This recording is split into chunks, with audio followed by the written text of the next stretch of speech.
Uygur Hareketi 1 Mayıs Emek ve Dayanışma Günü'nde yayımladığı duyuruyla Çin'de köle gibi çalıştırılan Uygur Türklerini gündeme taşıdı. 30 Nisan 2020 tarihinde yayınlanan açıklamada 1 Mayıs Emek ve Dayanışma Günü, diğer adıyla İşçi Bayramı, bu yıl Çin'de çıkan ve bütün dünyayı etkisi altına alan küresel salgının gölgesinde kutlanmaktadır. Çin hükümeti Doğu Türkistan'da toplama kamplarında kalan gençleri zorla fabrikalara çalışmaya götürerek onları orada çalışmaları talimatını vermiştir. Covid-19 küresel salgın günlerinde Uygurların hayatını riske atan Komünist Partisi'nin Çin genelinde virüsten hayatını kaybedenlerin sayısını gizlemesi ve Çin ekonomisini desteklemesi amaçlanmaktadır. Bu baskı ve zulüm Çin'deki sosyal medya kanallarında Uygur Türk gençlerinin belli merkezlerde toplanarak yola çıkarıldığına dair görüntülerinin de yayınlanmasıyla teyit edilmiştir ifadelerine yer verildi. Aynı zamanda Çin Komünist Partisi'nin Han Çinlilerini Uygurların ana vatanına gelip yerleşmeleri konusundaki kampanyalarına çeşitli teşvikler vererek devam etmekte olduğu belirtilen açıklamada Uygur Hareketi Doğu Türkistan'da Uygurlar ve diğer Türk halkının insan haklarını ve demokratik özgürlüklerini savunmaya, onların seslerini duyurmaya devam ederken Uluslararası İşçi ve Emek Günü vesilesiyle bir kez daha hükümetleri, şirketleri Çin'in tamamında çalışanların sosyal, ekonomik ve politik haklarını korumaya çağırmaktadır ifadeleri kullanıldı.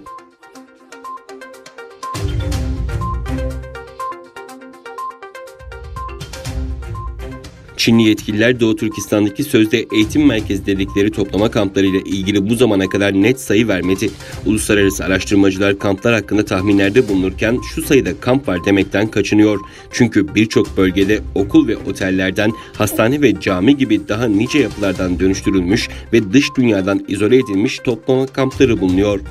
Özgür Asya Radyosu'nun haberine göre en son Gulca şehrindeki Xinhua Hastanesi'nin kampa dönüştürüldüğü ve hastanenin bir süredir kamp alanı olarak kullanıldığı ortaya çıktı. Bilgilere göre 832 sağlık personeliyle senelerdir hastane olarak işlev gören ve Gulca şehir merkezindeki meşhur medrese yakınlarında bulunan Xinhua Hastanesi'nin toplam arazi alanı 42.066 metrekare olduğu ve 2017'den günümüze ceza kampı olarak kullanıldığı öne sürülüyor.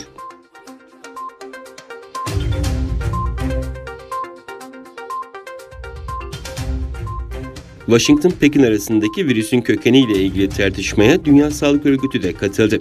Örgütün Çin temsilcisi Pekin inceleme taleplerimizi reddediyor dedi. ABD Başkanı Donald Trump'ın Çin'e hizmet ettiğini öne sürdüğü Dünya Sağlık Örgütü Pekin yönetimini hedef aldı. Örgütün Çin temsilcisi Dr. Gaudun Galea, koronavirüsün kökenine dair inceleme taleplerinin mazeret gösterilmeden reddedildiğini duyurdu. İngiliz medyasına konuşan Dr. Galea, Çin'den gelen vakalarla ilgili verilerin gerçeği yansıtmadığını savundu. Dünya Sağlık Örgütü'ne yönelik geç önlem alma suçlamasına da değinen Galea, sadece Çin'in bize rapor ettiği kadarını biliyorduk dedi. Galea, 3-16 Ocak tarihlerinde Çin Dünya Sağlık Örgütü'ne 41 vaka dışında yeni vaka bildirmedi. Şu anda Çin'in ulusal düzeyde bir inceleme yaptığını biliyoruz. Ancak biz davet edilmedik dedi.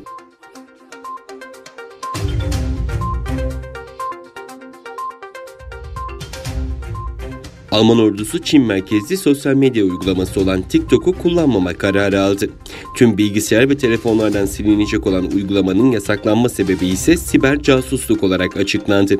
Şu anda TikTok uygulaması birçok online mağazada indirilmeye devam ediliyor.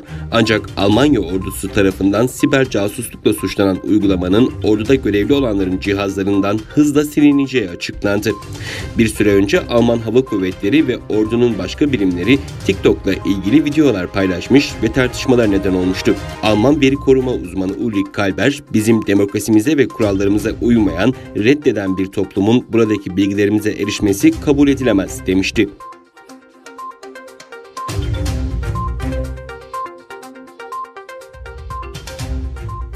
ABD Başkanı Donald Trump, yalan haberci ve halkın düşmanı olarak nitelediği basın kuruluşları CNN ve NBC için Çin kuklaları benzetmesi yaptı.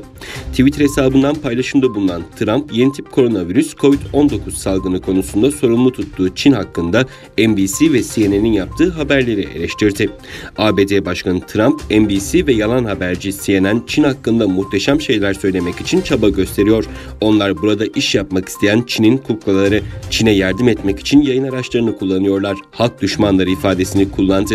Trump dün yaptığı açıklamada Covid-19'un Wuhan'daki bir laboratuvardan çıktığına dair kanıt gördüğünü söylemiş, ancak detay vermekten kaçınmıştı.